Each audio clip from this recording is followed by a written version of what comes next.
नमस्कार किसान भाइयों। आज अपन बात करेंगे अरंडी की फसल के बारे में। अरंडी की फसल की किस्म, अरंडी की फसल वैज्ञानिक तरीके से कैसे खेती की जाती है उनके बारे में बात करेंगे। वैज्ञानिक तरीके से खेती करने को अपन को आमदनी 10 गुना बढ़ जाती है। कई किसान भाई पुराने तरीके से खेती करते हैं, उनमें आमदनी बिल्कुल लो क्वालिटी की प्राप्त होती है अरंडी।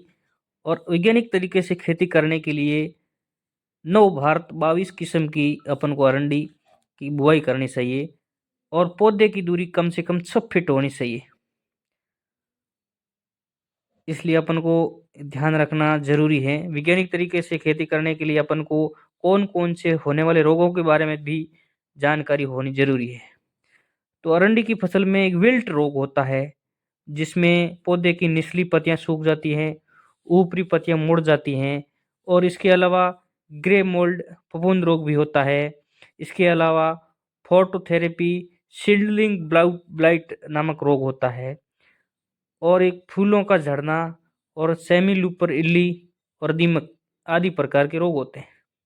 तो इन रोगों से छुटकारा पाने के लिए ऑर्गेनिक तरीके से अपन गौमूत्र का छिड़काव कर सकते हैं।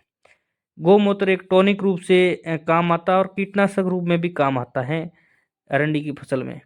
गौमूत्र में सल्फर है, फास्फोरस है, पोटेशियम है, सोडियम है, मैंगनीज है, कोबाल्ट है, आयरन, सिलिकॉन, क्लोरीन, साल्ट, अनेक प्रकार के हार्मोन्स एवं मिनरल्स पाए जाते हैं।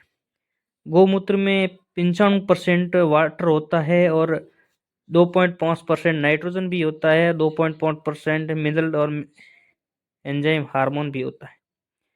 इसलिए अपन गौमूत्र के रूप में छिड़काव करने से